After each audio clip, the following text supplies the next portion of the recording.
ಕೇತಿ ಬಚಾಯೋ ಅಭಿಯಾನ ನೈಸರ್ಗಿಕ ಕೃಷಿ ಕಾರ್ಯಾಗಾರ ಹಾಗೂ ಕೃಷಿ ಭೂಮಿ ಉಳಿಸಿ ಕಾರ್ಯಕ್ರಮ. ಕೃಷಿ ಉಳಿಸಿ ಪರಿಸರ ಸಂರಕ್ಷಿಸಿ ಎಂಬ ಉದ್ದೇಶದಿಂದ ಕೇತಿ ಬಚಾಯೋ ಅಭಿಯಾನದ ಅಂಗವಾಗಿ ನೈಸರ್ಗಿಕ ಕೃಷಿ ಕಾರ್ಯಾಗಾರ ಹಾಗೂ ಕೃಷಿ ಭೂಮಿ ಉಳಿಸಿ ಕಾರ್ಯಕ್ರಮವನ್ನು ಕೃಷಿ ವಿಜ್ಞಾನ ಕೇಂದ್ರ ಮೂಡಿಗೆರೆಯಲ್ಲಿ ಆಯೋಜಿಸಲಾಯಿತು. ನೈಸರ್ಗಿಕ ಕೃಷಿಕರಾದ ಚಂದ್ರಶೇಖರ ನಾರಾಯಣಪುರ ಕಾಫಿ ಮಂಡಳಿ ಅಧ್ಯಕ್ಷರಾದ ದಿನೇಶ ದೇವರುಂದ, ಬಿಜೆಪಿ ರೈತ ಮೋರ್ಚಾ ಮುಖಂಡ ಆನಂದಪ್ಪ ಕಲ್ಮರುದ್ರಪ್ಪ, ಕೆವಿಕೆ ಮುಖ್ಯಸ್ಥ ಕೃಷ್ಣಮೂರ್ತಿ ಸೇರಿದಂತೆ ಹಲವು ಗಣ್ಯರು ಉಪಸ್ಥಿತರಿದ್ದರು. ಕಾರ್ಯಕ್ರಮದಲ್ಲಿ ಡಾ ಸುಚಿತ್ರಾ ಕುಮಾರಿ ಅವರು ನೈಸರ್ಗಿಕ ಕೃಷಿಯಲ್ಲಿ ಕೀಟ ಹಾಗೂ ರೋಗ ನಿಯಂತ್ರಣದ ವಿಧಾನಗಳ ಕುರಿತು ರೈತರಿಗೆ ಮಾಹಿತಿಯನ್ನ ನೀಡಿದರು. ದೇಸಿ ವಿದ್ಯಾರ್ಥಿಗಳು ದೇಸಿ ಅನುಭವಗಾರರಾದ ರಾಮಚಂದ್ರಪ್ಪ ಹಾಗೂ ಮಣ್ಣು ವಿಜ್ಞಾನಿ ಡಾ ಪ್ರಶಾಂತ್ ಅವರ ಮಾರ್ಗದರ್ಶನದಲ್ಲಿ ಪ್ರಾತ್ಯಕ್ಷಿಕೆ ಮೂಲಕ ನೈಸರ್ಗಿಕ ಕೃಷಿ ಪದ್ಧತಿಗಳ ಬಗ್ಗೆ ರೈತರಿಗೆ ಅರಿವು ಮೂಡಿಸಲಾಯಿತು. ಕಾರ್ಯಕ್ರಮವನ್ನು ಉದ್ದೇಶಿಸಿ ಮಾತನಾಡಿದ ವಿಧಾನ ಪರಿಷತ್ ಉಪ ಸಭಾಪತಿ ಪ್ರಾಣೇಶ್ ಅವರು, ನೈಸರ್ಗಿಕ ಕೃಷಿ ಭಾರತೀಯ ನೈಸರ್ಗಿಕ ಸಂಪತ್ತನ್ನು ಸಂರಕ್ಷಿಸುವಲ್ಲಿ ಪ್ರಮುಖ ಪಾತ್ರ ವಹಿಸುತ್ತಿದೆ. ಮುಂದಿನ ಪೀಳಿಗೆಗೆ ಆರೋಗ್ಯಕರ ಭೂಮಿ ಉಳಿಸಲು ನೈಸರ್ಗಿಕ ಕೃಷಿ ಅನಿವಾರ್ಯವಾಗಿದೆ ಎಂದು ಹೇಳಿದರು. ಭಾರತದ ಒಟ್ಟು ಭೌಗೋಳಿಕ ವಿಸ್ತೀರ್ಣ ಸುಮಾರು 327 ಮಿಲಿಯನ್ ಹೆಕ್ಟೇರ್ ಇದ್ದು, ಅದರಲ್ಲಿ ಹೆಚ್ಚಿನ ಪ್ರಮಾಣದ ಭೂಮಿ ತನ್ನ ಸ್ವಾಭಾವಿಕ ಗುಣಮಟ್ಟವನ್ನು ಕಳೆದುಕೊಳ್ಳುತ್ತಿದೆ. ಮಣ್ಣು ಮತ್ತು ನೀರು ಜೀವ ಜಗತ್ತಿನ ಅತಿ ಮುಖ್ಯ ಸಂಪನ್ಮೂಲಗಳಾಗಿದ್ದು, ಅವುಗಳ ಸಂರಕ್ಷಣೆಗೆ ಆದ್ಯತೆ ನೀಡಬೇಕಿದೆ. 1 ಸೆಂಟಿಮೀಟರ್ ಮಣ್ಣು ರೂಪುಗೊಳ್ಳಲು ಸಾವಿರಾರು ವರ್ಷಗಳು ಬೇಕಾಗುತ್ತದೆ ಎಂದು ಅವರು ತಿಳಿಸಿದರು.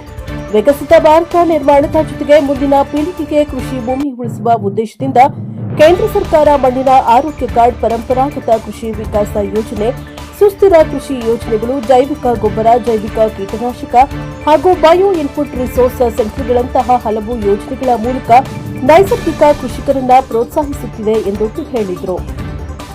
ರೈತರು ಮಣ್ಣಿನ ಆರೋಗ್ಯ ಕಾಪಾಡುವುದು, ರಾಸಾಯನಿಕ ಬಳಕೆ ಕಡಿಮೆ ಮಾಡುವುದು ಹಾಗೂ ನೈಸರ್ಗಿಕ ಕೃಷಿ ಪದ್ಧತಿಗಳನ್ನು ಅಳವಡಿಸಿಕೊಳ್ಳುವ ಮೂಲಕ ಕೃಷಿ ಭೂಮಿಯ ಸಂರಕ್ಷಣೆಗೆ ಕೈಜೋಡಿಸಬೇಕು ಎಂಬ ಸಂದೇಶವನ್ನು ಕಾರ್ಯಕ್ರಮ ನೀಡಿತು. ಕಾರ್ಯಕ್ರಮವನ್ನು ಜಿಲ್ಲಾ ರೈತ ಮೋರ್ಚಾ ಪ್ರಧಾನ ಕಾರ್ಯದರ್ಶಿ ದಿನೇಶ ಪಾದಮನೆ ಹಾಗೂ ದಿನೇಶ ಮುಗುಳುವಳ್ಳಿ ನಡೆಸಿಕೊಟ್ಟರು.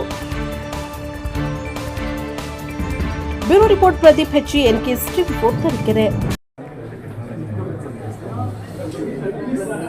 ಪೆಸ್ಟಿಸೈಡ್ಸ್ ನ ಯಾವುದೇ ಪೆಸ್ಟಿಸೈಡ್ಸ್ ನ ಯಾವ ತರ ಮಿಶ್ರಣ ಮಾಡಬೇಕು ಅಂತ ಹೇಳ್ತೀವಿ ಸರ್. ಇವಾಗ ಒಂದು ಡ್ರಮ್ಮಿಗೆ ಆಗಿರ್ಬೋದು ಅಥವಾ ಡೈರೆಕ್ಟ್ ಸ್ಪ್ರೇ ಮಷಿನ್ ಆಗಿರ್ಬೋದು, ಡೈರೆಕ್ಟ್ ಯಾವುದೇ ಫಂಗಿಸೈಡ್ ಆಗಿರ್ಬೋದು ಅಥವಾ ಪೌಡರ್ ಫಾರ್ಮ್, ಲಿಕ್ವಿಡ್ ಫಾರ್ಮ್ ಯಾವುದು ಹಾಕ್ತಾನೆ ಸಪರೇಟ್ ಆಗಿ ಈ ತರ ಬಕೆಟ್ಸ್ ನ ಯೂಸ್ ಮಾಡಿಕೊಂಡು ನಾನು 1 ಲೀಟರ್ಗೆ ತಗೊಂಡಿದ್ದೀನಿ. ಸೊ ಎಷ್ಟು ಪ್ರಮಾಣ ಬೇಕು ಅಷ್ಟನ್ನ ಒಂದೊಂದು ಸಪರೇಟ್ ಹಾಕೊಂಡ್ರೆ ಪೌಡರ್ನ ಸಪರೇಟ್ ಮಿಕ್ಸ್ ಮಾಡಬೇಕು, ಲಿಕ್ವಿಡ್ ನ ಸಪರೇಟ್ ಮಾಡಬೇಕು. ಅದಾದ್ಮೇಲೆ 1 ಲೀಟರ್ ನೀರಿಗೆ ಎರಡನ್ನೂ ಮಿಕ್ಸ್ ಮಾಡಿ ನಂತರ ನಾವು ಯಾವ್ದ್ರಲ್ಲಿ ಸ್ಪ್ರೇ ಮಾಡಬೇಕು ಅನ್ಕೊಂಡಿರ್ತೀವಿ ಅದಕ್ಕೆ ಇದನ್ನ ಹಾಕಿ ಅವಾಗ ಕಂಪ್ಲೀಟ್ ನೀಟಾಗಿ ಮಿಕ್ಸ್ ಆಗಿರುತ್ತೆ ಅದು, ಆವಾಗ ಸ್ಪ್ರೇ ಮಾಡಬೇಕು. ಸೊ ಕೆಲವ್ರು ಏನ್ ಮಾಡ್ತಾರೆ ಅಂದ್ರೆ ಡೈರೆಕ್ಟ್ ಆಗಿ ಪೌಡರ್ ಫಾರ್ಮ್ ಎಲ್ಲದನ್ನು ಒಂದೇ ಡ್ರಮ್ಮಿಗೆ ಹಾಕ್ಬಿಟ್ಟು ಮಿಕ್ಸ್ ಮಾಡಲ್ಲ, ಆಗಿರುತ್ತೆ ಮಿಕ್ಸ್ ಅನ್ಕೊಂಡು ಸ್ಪ್ರೇ ಮಾಡ್ತಾರೆ. ಸೊ ಹಾಗೆ ಮಾಡ್ದಾನೆ ಸಪರೇಟ್ ಆಗಿ ಮಿಕ್ಸ್ ಮಾಡೋದ್ರಿಂದ ತುಂಬಾ ಎಫೆಕ್ಟಿವ್ ಇರುತ್ತೆ. ರಿಸಲ್ಟ್ ಅದು ಪ್ರಾಡಕ್ಟ್ ಮೇಲೆ ಡಿಪೆಂಡ್ ಆಗುತ್ತೆ ಸರ್. ಆಗಿಲ್ಲ ಸರ್, ಇನ್ನ ರಿಸಲ್ಟ್ಸ್ ಎಲ್ಲ ಹೇಗಿದೆ, ಏನು ಕೆಮಿಕಲ್ ಇದು ಎಷ್ಟು ರಿಸಲ್ಟ್ಸ್ ಯೂಶುವಲ್ ಆಗಿ ಸ್ವಲ್ಪ ಲೇಟ್, ಆದ್ರೆ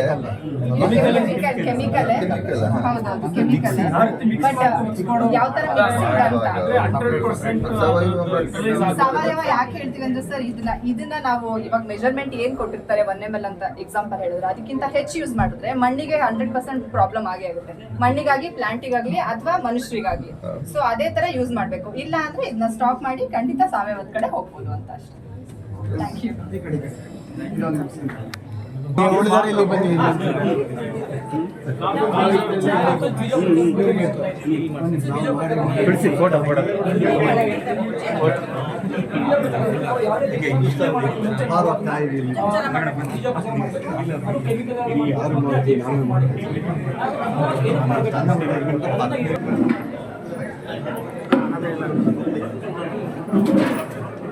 ಸರ್ ನಾನು ಕೈ ಕೊಡಂಗಿಲ್ಲ ಸರ್, ಮುಂದೆ ಕೊಡೋ ಭೂಮಿಯ ಆರೋಗ್ಯ ಆಗುತ್ತೆ, ಬಳಕೆ ಕಡಿಮೆ,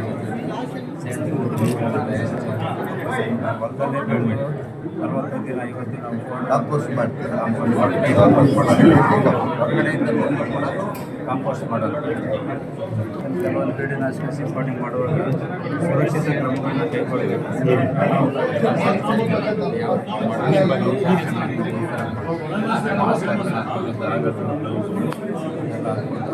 ಗಾಳಿಗೆ ಸಿಂಪಡಣೆ ಮಾಡೋದು. ಗಾಳಿ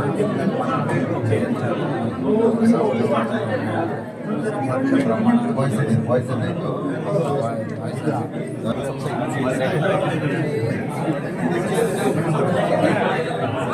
ನೀವು ಬನ್ನಿ ನೀವೇ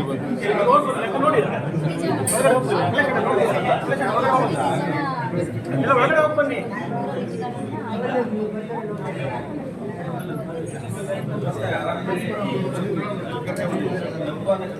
ಮೇಲೆ ಎತ್ತಿಡಿ, ಮೇಲೆ ಮುಂದಿಟ್ಟಿರ್ತಾರೆ.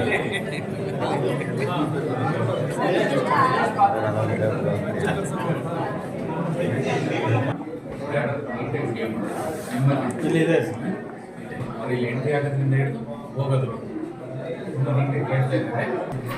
Okay start.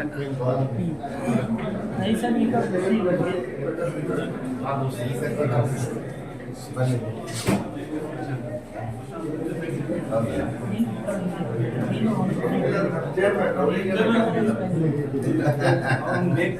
ಚೇರ್ಮನ್ ತಿಳ್ಕೊಂಡ್ಬಿಟ್ರೆ ಇತರರಿಗೆಲ್ಲ ಅನುಕೂಲ ಆಗುತ್ತಲ್ಲ. ಸರ್, ಇದು ನೈಸರ್ಗಿಕ ಕೃಷಿ ಅಂತ. ನೈಸರ್ಗಿಕ ಕೃಷಿ ಅಂದರೆ ಯಾವುದೇ ರಾಸಾಯನಿಕ ಗೊಬ್ಬರಗಳು, ಕೀಟನಾಶಕಗಳು, ಕಳೆನಾಶಕಗಳು ಬಳಸದೆ ಆರೋಗ್ಯಕರವಾದ ಬೆಳೆಗಳಿಗೆ ನೈಸರ್ಗಿಕ ಕೃಷಿ ಅಂತ. ಇದರಲ್ಲಿ 5 ಆಧಾರ ಸ್ತಂಭಗಳಿವೆ. ಬರೀ ಎಕ್ಸ್ಪ್ಲೈನ್ ಮಾಡಕ್ಕೆ ಇದು ಟ್ರೈನಿಂಗ್ ಆಗಿದೆ. ಬರೀ ಎಕ್ಸ್ಪ್ಲೈನ್ ಟ್ರೈನಿಂಗ್. ಎಷ್ಟು ದಿವಸ ಟ್ರೈನಿಂಗು? 1 ವರ್ಷ. 1 ಇಯರ್. ಎಲ್ಲಿ? ಇಲ್ಲಿ ಹಾಂ.